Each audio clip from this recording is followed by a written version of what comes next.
এই থেকে কি শুরু করব কিছুই জানি না। তো এই যে আজকে ভাতগুলো বসে দিলাম। এত মোটা চাল আনছে, ভাতগুলো এত মোটা, বাবারে বাবা, যেমন মোটা এমন ভাতগুলো একদম ফিকুলিয়ে হয়েছে আজকে আমার।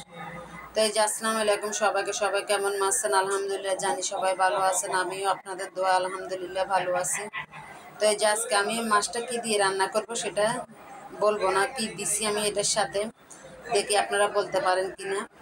আমি কিন্তু দেখাই দিছি কি ব্লেন্ডার করছি। তো এই যে আবার নতুন করে শুরু হয়েছে বন্যার পানি রে পানি, পানিগুলো আমাদেরকে মনে ছাপ দিবে না। মানুষগুলো আবার নতুন করে কি কষ্ট পাচ্ছে। এমনি তো ঘর বাড়ি সব ভেঙে চুরে শেষ, আবার নতুন করে নোয়াখালীতে পানি উঠছে। কি এক অবস্থা কুমিল্লার ভিতরে, ওদের হাহাকার দেখে আবার কেমন জানি লাগতেছে। তারপরে দোয়া করি আল্লাহ যেন সবাইকে আল্লাহ হেফাজত রাখে, আল্লাহ ভালো রাখে, আল্লাহ এই দিনগুলো যেন আমাদের খুব তাড়াতাড়ি কেটে যায়।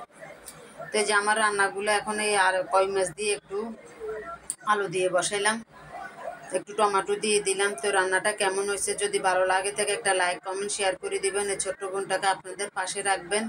মাশাআল্লাহ মাছের কালারটা অনেক সুন্দর আসছে। তো যদি ভালো লাগে একটা লাইক শেয়ার করে দিবেন। তো আজ এ পর্যন্ত, সবাইকে আল্লাহ হাফেজ, সবাই ভালো থাকবেন।